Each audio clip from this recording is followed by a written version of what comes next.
देखिए, आज है जीके जीएस का क्लास 10। ठीक है, हम इसमें लगभग 25 प्लस क्वेश्चन हैं। हम 4 ऑप्शन दिए हैं, इसमें से देखिएगा कि आप कितना आंसर सही करते हैं। जितना आप आंसर जानते हैं उसे कमेंट करके बताइएगा कि मेरा इतना आंसर सही हुआ। ठीक है, एकदम जो भी क्वेश्चन लिए हैं सिलेक्टेड और वीवीआई है, जो किसी न किसी एग्जाम में पूछा गया है। चलिए शुरुआत करते हैं। सबसे पहले फर्स्ट क्वेश्चन है, हरित क्रांति का प्रारंभ कब हुआ? हरित क्रांति का प्रारंभ कब हुआ? 4 ऑप्शन आपके सामने दिया हुआ। यदि जानते हैं तो ठीक है, नहीं तो हम आपको बताते हैं। देखिए, हरित क्रांति का प्रारंभ 1965 से लेकर के 1968 के बीच में हुआ है। कहीं कहीं ऑप्शन में आपको 1967 से लेकर के 68 भी दिया हुआ रहेगा। यदि 1967 से लेकर के 68 भी ऑप्शन में है तो इसका आंसर 67 से लेकर के 68 हो जाएगा, क्योंकि आपको रेंज में दिया हुआ है कि 1965 से लेकर के 1968 के बीच में हरित क्रांति की शुरुआत हुआ है। ठीक है, तो इसका आंसर क्या हो जाएगा? 1965, यानी option number A is the correct answer. अब इससे संबंधित कुछ पॉइंट हम आपको बताएंगे जिसे जानना बेहद ही जरूरी है। देखिए हरित क्रांति आखिर लाया क्यों गया इंडिया में? देखिए, उपजाऊ को बढ़ाने के लिए, खास करके इसमें हाई यील्ड वैरायटी यानी एच वाई भी का मतलब जैसे अभी आप देखते हैं ना, हाइब्रिड धान रोप देते हैं तो कितना ज़्यादा उपजा हो जाता है। तो उपजा को बढ़ाने के लिए यानी अधिक से अधिक उपजा हो सके, इसके लिए नए नए तकनीक अपनाया गया। जैसे इसमें ट्रैक्टर, सिंचाई, कीटनाशक, उर्वरक इत्यादि का क्या किया गया? उपयोग किया गया। और ऑटोमेटिक है, जब कीटनाशक का उपयोग किया जाएगा, रासायनिक खाद का उपयोग किया जाएगा तो ऑटोमेटिक है उपजा बढ़ जाएगा। भले कुछ दिन के बाद खेत बंजर हो जाए, लेकिन जब रासायनिक खेत का जैसे यूरिया आप डालिएगा, देखिए धान कैसे हलाने लगता है। तो हरित क्रांति में यही किया गया कि इसमें क्या किया गया, क्या नई तकनीक का उपयोग किया गया। और हाइब्रिड बीज यानी HYV, ध्यान रखिएगा, कहीं कहीं क्वेश्चन में पूछा हुआ HYV का फुल फॉर्म यानी हाई यील्ड वैरायटी का उपयोग किया गया, यानी हाइब्रिड किस्म का बीज का उपयोग किया गया, जिसमें ज़्यादा अधिक से अधिक क्या हो सके? उपजा हो सके। लेकिन इसमें हुआ क्या, इसमें ज़्यादा कोई विशेष फर्क नहीं पड़ा, लेकिन गेहूं के ऊपर फर्क पड़ा। यदि आपसे पूछ ले कि हरित क्रांति में मेन रूप से किसका उपजा बढ़ा, तो मुख्य रूप से जो है गेहूं का उपजा बढ़ा। दलहन के ऊपर उतना असर नहीं पड़ा, चावल के इसके ऊपर उतना असर नहीं पड़ा, लेकिन गेहूं के ऊपर बहुत ज्यादा असर पड़ा। बात समझ रहे हैं? तो हरित क्रांति जो लाया गया, मूल रूप से अधिक से अधिक उपजा क्या किया जाए? बढ़ाया जाए। ऐसी ऐसी वैरायटी लाया जाए जिससे अधिक से अधिक उत्पादन हो जाए। जो नई वैरायटी लाया गया HYV यानी हाई यील्ड वैरायटी, एकदम याद रख लीजिएगा। और हरित क्रांति शब्द का प्रयोग विलियम गॉड्स ने किया था। यदि सवाल में ये भी क्वेश्चन पूछा हुआ, हरित क्रांति शब्द का प्रयोग किसने किया था? विलियम गॉड्स ने किया था। लेकिन इसमें एक क्वेश्चन और पूछता है कि भारत में हरित क्रांति का जनक किसे कहता है? भारत में हरित क्रांति का जनक यदि पूछा जाए आपसे तो MS स्वामीनाथन, याद रखिएगा, MS स्वामीनाथन, ध्यान रखिएगा, MS स्वामीनाथन। ये सब क्वेश्चन पूछा हुआ है, MS स्वामीनाथन। ठीक है, MS स्वामीनाथन, भारत में हरित क्रांति के जनक किसे कहते हैं? MS स्वामीनाथन का। और यही पूछ ले आपको, विश्व में हरित क्रांति का जनक किसे कहते हैं? तो याद रखिएगा, नॉर्मन बोरलॉग को, जो कि अमेरिका के थे, ध्यान रखिएगा। तो इससे 3 क्वेश्चन 4 क्वेश्चन जो आपको बताए, एकदम ठोक करके याद रख लीजिएगा। ये क्वेश्चन सब पूछा हुआ है। हरित क्रांति शब्द का प्रयोग किसने किया? विलियम गॉड्स ने किया। हरित क्रांति का प्रयोग प्रारंभ कब हुआ भारत में? 1965 से लेकर 1968 तक। ऑप्शन में 67 से 68 भी रहेगा तो वो भी आंसर सही होगा। ठीक है, भारत में हरित क्रांति का जनक किसे कहते हैं? MS स्वामीनाथन को। स्वामी जी याद रखिएगा, स्वामी जी का ही देन है कि गेहूं क्या हो रहा है? लगातार उत्पादन में बढ़ावा हुआ। और 20 में पूछ ले तो नॉर्मन बोरलॉग। ठीक है, और ये पूछ ले कि हरित क्रांति से मूल रूप से किस फसल के ऊपर असर पड़ा, तो गेहूं। एकदम दिमाग में ठोर करके याद रख लीजिएगा, ये 5 क्वेश्चन VVI है। ठीक है, एक बार पुनः रिपीट कर देते हैं। हरित क्रांति शब्द का प्रयोग विलियम गॉड्स ने। प्रारंभ कब हुआ? 65 से लेकर 68 में। 67 भी ऑप्शन में रहेगा, 67 68 वो भी सही होगा। भारत में हरित क्रांति का शुरुआत किसने किया? तो MS स्वामीनाथन को, यानी भारत में हरित क्रांति का जनक यदि पूछ ले तो MS स्वामीनाथन याद रखिएगा। ठीक है, और 20 में पूछ ले तो नॉर्मन बोरलॉग। भारत में हरित क्रांति जनक MS स्वामीनाथन, 20 में नॉर्मन बोरलॉग। हरित क्रांति से किसके ऊपर असर पड़ा? मुख्य रूप से किस फसल के ऊपर उत्पादन हुआ? तो गेहूं। और किस पे नहीं असर पड़ा? लगभग ना के बराबर, तो दलहन फसल पर कोई असर विशेष नहीं पड़ा। ठीक है, एकदम ठोड़ पे हम बोले, कॉपी कलम साथ रखा कीजिएगा। ठीक है, आगे है, तंबाकू का सबसे बड़ा उत्पादक कौन है? कल भी आपको बताए थे कि चावल के उत्पादन में जो है चीन है, और तंबाकू के भी उत्पादन में चीन ही प्रथम है विश्व में। ठीक है, आगे लेप्चा, ध्यान दीजिएगा, लेप्चा किस राज्य की प्रमुख जनजाति? एक दिन और आपको कवर किए थे कि लेप्चा और भोटिया सिक्किम की प्रमुख जनजाति है। देखिए लेप्चा और भोटिया में थोड़ा सा अंतर समझ लीजिए। देखिए लेप्चा जो है सिक्किम और दार्जिलिंग का सबसे पुराने निवासी माने जाते हैं, लेकिन 14वीं शताब्दी के बाद क्या हुआ कि भोटिया के संपर्क में आया। जब भोटिया के संपर्क में आया तो कुछ भोटिया के संस्कृति को भी उन्होंने क्या कर लिया, अपना लिया। बात समझ रहे हैं। और लेप्चा मूल रूप से घाटी में पाया था, जबकि भोटिया ऊंचे ऊंचे पहाड़ों पाया था, और मूल रूप से ये पशुपालक होते हैं। ठीक है, तो इसमें जो दो क्वेश्चन आपको याद रखने लायक है, केवल और केवल याद रखिएगा, लेप्चा और भोटिया किस राज्य की जनजाति, यही दो क्वेश्चन आपको याद रखना है। लेप्चा और भोटिया जो है सिक्किम की जनजाति है। ठीक है, आगे बढ़ते हैं। लेप्चा जो बाद में जाकर के भोटिया के संपर्क में आया तो कुछ जो है उसका संस्कृति जो अपने मैंने अपना लिया, और लेप्चा मूल रूप से जो है घाटी में पाया था, और जो भोटिया है वो ऊंचे ऊंचे पर्वत पहाड़ पे पाए जाते हैं, जो कि पशुपालक होते हैं। आगे बढ़ते हैं। कहता है डीएनए का संश्लेषण का प्रतिपादन किसने किया? एकदम वीवीआई क्वेश्चन है, एकदम ठोड़ पे याद रख लीजिएगा, ये कई बार एग्जाम में पूछ चुका है। डीएनए संश्लेषण का प्रतिपादन किसने किया? तो कॉर्नबर्ग ने। डीएनए संश्लेषण का प्रतिपादन किसने किया? कॉर्नबर्ग ने। यदि ये पूछ ले कि प्रयोगशाला में किसने संश्लेषण किया पहली बार, प्रयोगशाला लगा करके, तब हो जाएगा हरगोविंद खुराना। यदि प्रयोगशाला लगा के पूछ ले कि डीएनए का संश्लेषण प्रयोगशाला में पहली बार किसने किया, तब हो जाएगा उस कंडीशन में हरगोविंद खुराना। ऐसे सिंपल पूछ ले कि डीएनए संश्लेषण का प्रतिपादन किसने किया, तो कॉर्नबर्ग। एकदम ठोर पे रख लीजिएगा, ये बहुत ही सिलेक्टेड क्वेश्चन है। आगे बहुत वीवीआई क्वेश्चन है जो कि एग्जाम में पूछा जा चुका है, एकदम याद कर लीजिएगा, इस तरह से क्वेश्चन आपका छूटेगा ही नहीं। क्वेश्चन कहता है कि संविधान के किस अनुच्छेद के तहत 14 वर्ष से कम उम्र के बच्चे को फैक्ट्री में काम नहीं करना चाहिए? तो याद रखिए अनुच्छेद 24 में कहा गया है कि 14 वर्ष से यदि कम उम्र का बच्चा है तो उसे फैक्ट्री में काम नहीं करवा सकते हैं। जो फैक्ट्री में काम करवाया जाएगा उसके ऊपर कानूनी कार्रवाई किया जाएगा। तो 14 वर्ष से कम उम्र के बच्चे फैक्ट्री में काम यानी काल कारखाने में काम नहीं कर सकते हैं, यह अनुच्छेद 24 में कहा गया है। यदि आप एक अनुच्छेद याद और रखना चाहते हैं तो अनुच्छेद 23 होता है बलात्श्रम। बलात्श्रम, वह बाल नहीं होता है, कहीं कहीं बाल निषेध भी होता है। बाल मतलब होता है बच्चे को, बाल निषेध यानी बच्चे के लिए काम के लिए। देखिए यहाँ बच्चे के लिए दिया ना, बच्चे की जगह पे कहीं कहीं बाल निषेध भी लिख देता है, तो बाल निषेध में भी 24 ही आएगा। यहाँ बलात् निषेध, बलात् मतलब होता है किसी से बलजबरी आप नहीं काम करवा सकते हैं। ठीक है, किसी से बलजबरी काम करवाते हैं तो वो अनुच्छेद 23 के तहत जो है प्रतिबंधित है, बलात्श्रम। ये कई बार क्वेश्चन ये भी पूछा जा चुका है, लेकिन सबसे अधिक जो क्वेश्चन पूछा है, सबसे अधिक क्वेश्चन पूछा है कि 14 वर्ष से कम उम्र के बच्चे को फैक्ट्री में काम नहीं करवा सकते, यह किस अनुच्छेद में प्रावधान है? अनुच्छेद 24 के तहत। आगे बढ़ते हैं। गदर पार्टी का मुख्यालय कहाँ है? देखिए गदर पार्टी की पहले समझ लीजिए स्थापना किसने किया। गदर पार्टी बहुत ही फेमस है। गदर पार्टी की स्थापना 1913 में हुआ, ये भी याद रख लीजिएगा। ठीक है, और कहाँ हुआ? सैन फ्रांसिस्को में, ध्यान रखिएगा, इसका मुख्यालय ही सैन फ्रांसिस्को है। गदर पार्टी की स्थापना 1913 में हुआ है। लाला हरदयाल ने किया, ध्यान रखिए, मुख्य रूप से क्वेश्चन में लाला हरदयाल नहीं देता, एक और व्यक्ति है, लेकिन जब भी क्वेश्चन आपको पूछता है तो ये क्वेश्चन हमेशा पूछता है कि लाला हरदयाल ने ही किया है। गदर पार्टी की स्थापना किसने किया? लाला हरदयाल ने। कब किया? 1913 में। याद ना रहे तो 13 गदा मारिएगा, दिमाग में एकदम ठोक पे आ जाएगा। अब अपने दिमाग में याद रखिएगा इस तरह से कि 13 गदा। ठीक है, तो लाला हरदयाल ने गदर पार्टी की स्थापना किया 1913 में, और मुख्यालय कहाँ? San Francisco. ठीक है, एकदम तीनों क्वेश्चन दिमाग में रखिएगा, एक मुख्यालय, एक स्थापना, और स्थापना किसने किया, ये याद रख लीजिएगा। आगे बढ़ते हैं। अंकलेश्वर संबंधित है। देखिए आपको हम बता देते हैं, 4 ऑप्शन आपके सामने दिया हुआ है। अंकलेश्वर मूल रूप से गैस, ध्यान रखिए, प्राकृतिक गैस और तेल के लिए फेमस है, समझ लीजिए, जो कि गुजरात में है। बहुत ही फेमस जगह है, रासायनिक उद्योग के लिए फेमस है, ये गुजरात में पाया जाता है। ये जगह गुजरात में है, अंकलेश्वर तेल क्षेत्र। मूल रूप से ये तेल के लिए फेमस है, तेल और गैस के लिए। ठीक है, जहाँ की ओएनजीसी के माध्यम से ये तेल निकाला जाता है। तो यही पूछा गया कि अंकलेश्वर संबंधित है किससे? अंकलेश्वर संबंधित है पेट्रोलियम उद्योग से।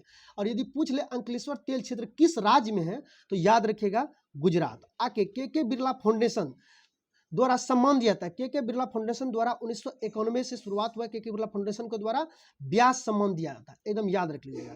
आगे विश्व में सबसे अधिक कौन सी भाषा बोले जाती है? देखिए विश्व में सबसे अधिक भाषा जो बोला जाती है वो चीनी भाषा बोला जाता है, ध्यान रखिए, चीनी भाषा, जिसे हम मंदारिन भाषा कहते हैं। ऑप्शन में आपको मंदारिन भी रहेगा। चीनी भाषा को क्या बोलते हैं? मंदारिन भाषा। विश्व में यदि चीनी भाषा ना दिया रहे, मंदारिन भाषा दिया रहे, भाषा दे अंग्रेजी, हिंदी, मंदारिन, तो उस कंडीशन में जो है मंदारिन मारिएगा। ठीक है। तो विश्व के सब सर्वाधिक बोली जाने वाला भाषा चीनी, चीनी का कौन सा भाषा है? मंदारिन, ध्यान रखिएगा, ठीक है। बहुत ही सिलेक्टेड क्वेश्चन है, आगे चलते हैं। कहता है क्रिकेट के बल्ले की चौड़ाई कितना होता है? देखिए क्रिकेट के बल्ले से संबंधित कुछ कुछ पॉइंट याद रख लीजिएगा। क्रिकेट के बल्ले की चौड़ाई कितना होता है? देखिए क्रिकेट के नियम 5 के मुताबिक यदि देखा जाए तो क्रिकेट के बल्ले की चौड़ाई जो होता है 4.25, ध्यान रखिए 4.25 इंच, या सेंटीमीटर में हो जाए तो 1.8 सेंटीमीटर। लेकिन जब भी आज तक क्वेश्चन पूछा है तो इंच में ही पूछा है, यानी 4.25 इंच। और सबसे अधिक क्वेश्चन जो इसमें पूछा गया है वो पूछा गया कि क्रिकेट के बैट की लंबाई कितना होता है। तो क्रिकेट की बैट की जो लंबाई होता है अनुमानित है 38 इंच। ध्यान रखिएगा, ये एक नियम 5, क्रिकेट का जो नियम 5 है उसके मुताबिक क्रिकेट के बल्ले की लंबाई कितना होना चाहिए? ध्यान रखिए क्रिकेट के बल्ले की लंबाई 38 इंच होना चाहिए, और यही क्वेश्चन ज्यादा एग्जाम में पूछा हुआ है। वैसे आप चौड़ाई भी याद रख लीजिएगा 4.25 इंच, ठीक है। और इसका एक गेंद के परिधि को लेकर के क्वेश्चन पूछता है कि गेंद की परिधि कितना होता है? गेंद की परिधि होता है 22.4 सेमी से लेकर के, ध्यान दीजिएगा 22.4 सेमी से लेकर के 22.9 सेमी तक, एकदम ध्यान रख लीजिएगा। और वजन को भी याद रख लीजिएगा, एक बार थोड़ा सा ध्यान रखिएगा, 155 से लेकर के 155.9 ग्राम से लेकर के 163 ग्राम तक होता है। जिसमें 2 क्वेश्चन एग्जाम में पूछ चुका है बल्ले को लेकर के। एक बल्ले की लंबाई 38 इंच, ये याद रख लीजिएगा। दूसरा कम से कम गेंद की परिधि याद रख लीजिएगा 22.4 से लेकर के 22.9, 22.4 से लेकर के 22.9, 22.4 से लेकर के 22.9 याद रख लीजिएगा, ठीक। आगे बढ़ते हैं। भारत रत्न प्राप्त करने वाला एकमात्र पाकिस्तानी, बहुत वीवीआई क्वेश्चन है। भारत रत्न प्राप्त करने वाला एकमात्र पाकिस्तानी कोई है तो वो खान अब्दुल गफ्फर खान है। 1987 में इसे भारत रत्न प्राप्त हुआ। और यहाँ याद रख लीजिएगा एक चीज और, भारत रत्न प्राप्त करने वाली पहले महिला कौन है जो प्रधानमंत्री बनी थी? इंदिरा गांधी, जिसे 1971 में जो भारत रत्न दिया गया था। दोनों ही क्वेश्चन एकदम ठोड़ पे रख लीजिएगा। विदेशी कौन था? तो खान अब्दुल गफ्फर खान, ध्यान रखिएगा। भारत रत्न प्राप्त करने वाला एकमात्र पाकिस्तानी यानी कौन था? तो खान अब्दुल गफ्फर खान। कब दिया गया था? 1987 में, एकदम याद रख लिए, 1 2 पॉइंट रख लेगा। और एकमात्र महिला, जो पहली महिला है जिसे भारत रत्न मिला है, पहली महिला इंदिरा गांधी है, 1971 में मिला, जो कि प्रधानमंत्री बनी है। पहली प्रधानमंत्री भी इंदिरा गांधी है। उगते हुए सूर्य का देश किसे कहते हैं? उगते हुए सूर्य का देश जो है जापान को कहा जाता है, एकदम ध्यान में रख लीजिएगा। आगे, निम्न में से दुनिया का सबसे छोटा देश कौन सा है? निम्न में से दुनिया का सबसे छोटा देश आपको बताते हैं वेटिकन सिटी है, जिसका कि क्षेत्रफल मात्र 44 हेक्टेयर है। ध्यान रखिएगा 44 हेक्टेयर, और वर्ग किलोमीटर में दिखेगा तो 0.44 वर्ग किलोमीटर है, बहुत छोटा है। लेकिन आप जब गूगल पे सर्च कीजिएगा तो गूगल पे आपको दिखेगा सीलैंड, जो इंग्लैंड का सबसे छोटा देश है। देखिए सीलैंड को अंतर्राष्ट्रीय स्तर पे मान्यता प्राप्त नहीं है। जो मान्यता प्राप्त देश है सबसे छोटा में से, वो है वेटिकन सिटी। क्योंकि बहुत सारा स्टूडेंट है जो गूगल पे जाकर के सर्च करेंगे, जो पहली बार देख रहे हैं या जीके कभी नहीं पढ़े हैं, तो वो जाकर गूगल पर सर्च कीजिएगा तो आपको सीलैंड मिलेगा, जो कि इंग्लैंड के पास है। मात्र इस तरह का इसे पुल बना हुआ, अब पुल पे ही बसा हुआ है, बहुत छोटा, 10 किलोमीटर के आसपास। तो सबसे छोटा देश जब सर्च कीजिए गूगल पे आपको सीलैंड मिलेगा, लेकिन अंतर्राष्ट्रीय स्तर पर उसे मान्यता प्राप्त नहीं है। इसलिए आपको याद रखना है दुनिया का सबसे छोटा देश कौन है? वेटिकन सिटी, जो इटली में है। ठीक है, आगे बढ़ते हैं। भारत की दंड संहिता, इसमें 2 ही क्वेश्चन याद रखिएगा। पहला एक ही क्वेश्चन याद रखिएगा, दुनिया का सबसे छोटा देश कौन है? वेटिकन सिटी है, 44 हेक्टेयर का, मात्र 44 हेक्टेयर में बसा हुआ है। इसमें केवल और केवल एग्जाम में जो पूछा गया है, केवल यही पूछा कि दुनिया का सबसे छोटा देश कौन है, तो वेटिकन सिटी है। आपकी जानकारी के लिए हम बताते हैं कि 44 हेक्टेयर पे वो बसा हुआ। आगे है दंड संहिता धारा 302 का संबंध किससे है? देखिए दंड संहिता धारा 302 जो है एकदम फेमस है, ये हत्या से संबंधित है। यदि किसी व्यक्ति का हत्या जानबूझ के कर दिया गया है तो उसके ऊपर आईपीसी का धारा 302 लागू होता है। ठीक है, तो याद रखें दंड संहिता धारा 302 किससे संबंधित है? तो 302 जो है आईपीसी धारा 302 हत्या से संबंधित है। आगे चलते हैं।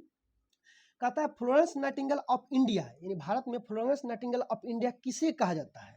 तो याद रख लीजिएगा सरोजिनी नायडू को, एकदम बहुत ही पॉपुलर क्वेश्चन है।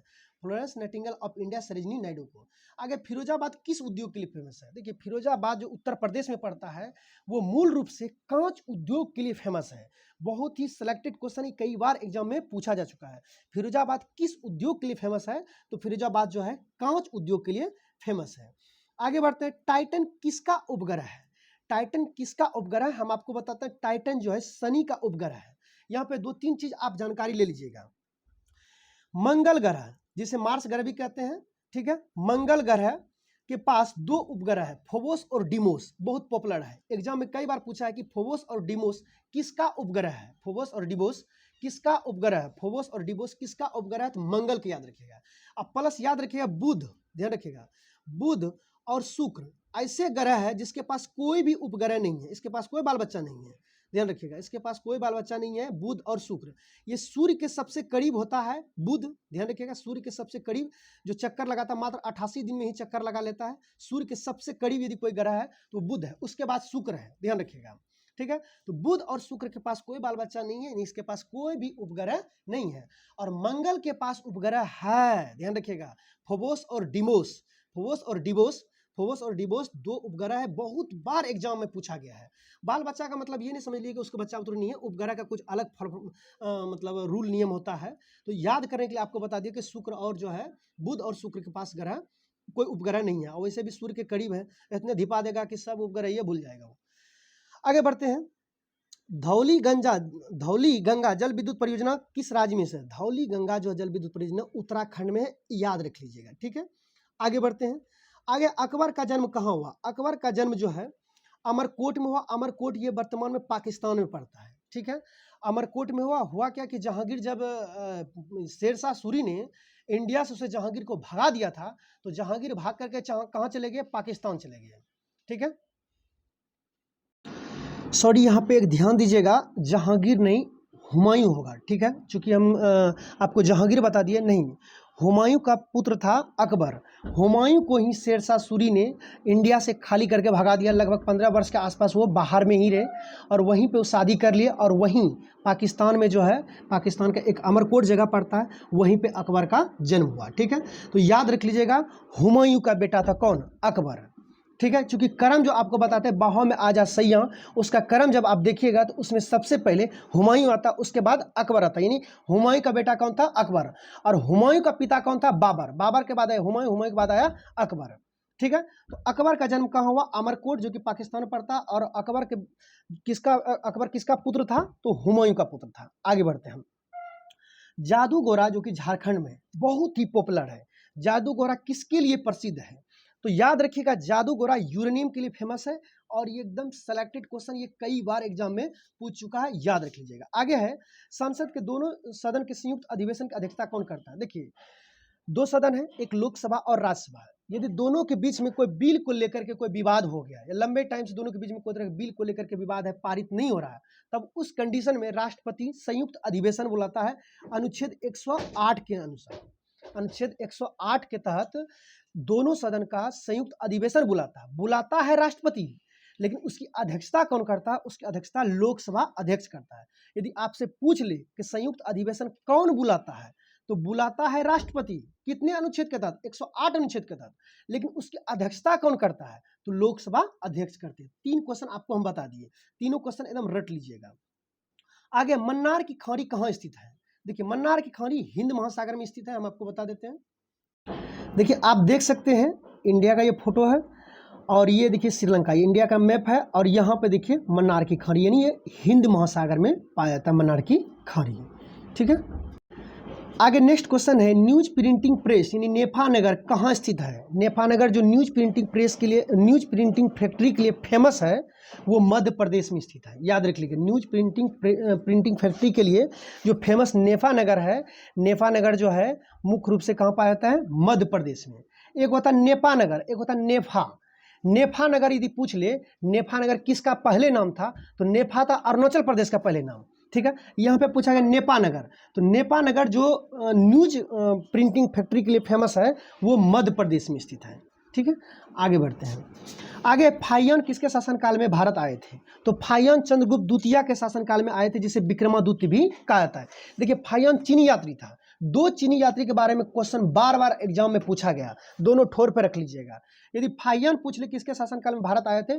चंद्रगुप्त, यानी गुप्त वंश का शासनकाल चल रहा था, चंद्रगुप्त द्वितीय के समय आया था, जिसे विक्रमादित्य भी कहा जाता है। और यदि पूछ ले ह्वेन सांग किसके शासनकाल में है, तो याद रखिएगा हर्षवर्धन, ठीक है। और एग्जाम में ज्यादा क्वेश्चन यही पूछा है कि ह्वेनसांग किसके शासनकाल में आया है, तो हर्षवर्धन के शासनकाल में। ठीक है। यहाँ पूछा गया फाहियान, तो फाहियान किसके शासनकाल में आया है, चंद्रगुप्त द्वितीय के समय। ह्वेनसांग और फाहियान दोनों ही चीनी यात्री थे, जो कि ह्वेनसांग जो आए, ह्वेनसांग हर्षवर्धन के शासनकाल में हो के साथ मिल रहा है, और फाहियान चंद्रगुप्त द्वितीय के शासनकाल में आए। आगे बढ़ते हैं। साइलेंट वैली कहाँ स्थित है, तो याद रखिएगा साइलेंट वैली केरल में स्थित है, एकदम बिल्कुल ही पॉपुलर क्वेश्चन, याद रख लीजिएगा। धनपत राय किस साहित्यकार का नाम है, तो धनपत राय आप बचपन में ही पढ़ेंगे, बहुत बार पॉपुलर पुस्तक है। धनपत राय जो है प्रेमचंद्र को कहा जाता है। आगे, केंद्रीय चावल अनुसंधान संस्थान कहाँ है, केंद्रीय चावल अनुसंधान संस्थान कटक है। और अंतर्राष्ट्रीय चावल अनुसंधान संस्थान पूछ ले, अंतर्राष्ट्रीय चावल अनुसंधान पूछ ले तो मनीला हो जाएगा अंतर्राष्ट्रीय लेवल पे। और केंद्र यानी भारत में पूछ ले चावल अनुसंधान कहाँ है, तो ये कटक में, याद रख लीजिएगा। ठीक है, कटक उड़ीसा में पड़ता है, याद रख लीजिएगा। तो सभी क्वेश्चन का एक डिटेल के साथ और साफ सुथरा जो क्वेश्चन एग्जाम में पूछा गया वही क्वेश्चन हम कवर किए हैं।